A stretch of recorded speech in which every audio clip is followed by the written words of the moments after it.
হ্যাঁ ওই এলাকাটা দেখিলি? দাঁড়াও, একটা ফোন এসেছে। এটা তোর আবার ফোন দেয়। হ্যালো, হ্যাঁ ওই বিল গেটস ছেলেটি আমার সাথে মিটিং এ বসতে চাচ্ছিল।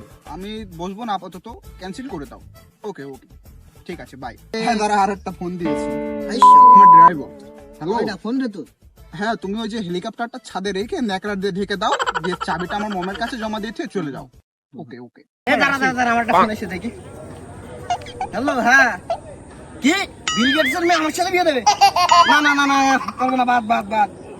আর তোর বললাম যে 5,000 কোটি টাকা চেকটা ওই ছাদের উপরে বাড়ি রেখে যা, বুঝেছিস? এই সোস্টুরটা বেরোছে, আমার কিনা কল দে। হ্যালো, তার রাগ পরে মিটিং হবে না। ওই আমি 2 টাকা নেবো না, আমার একটা ল্যাম্বরগিনি লাগবে, একটা মার্সিডিজ লাগবে, তাছাড়া আমার হবেই না। আর আমি 2 লাখ টাকার নিচে মনে করো যাবোই না ওই সঙ্গে।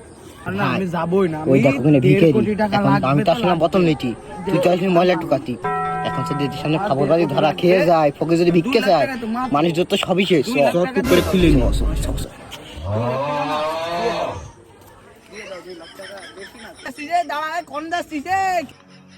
ভাই এর গায়ে ব্যথা, আমার পেটে ব্যথা। ভাই ভাই গেলাম, ভাই থাক।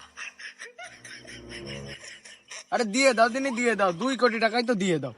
ভাই আপনি দেখছি বড় লোক ভাই, ভাই মেলা দিন কিছু খাইনি ভাই, 500 টাকা ভিক্ষে দেন ও ভাই। ভাই, আপনি যা ভাববেন আমি তা না, আমি ওই বাস স্ট্যান্ডে ভিক্ষে করে খাই, মাফ করেন ভাই।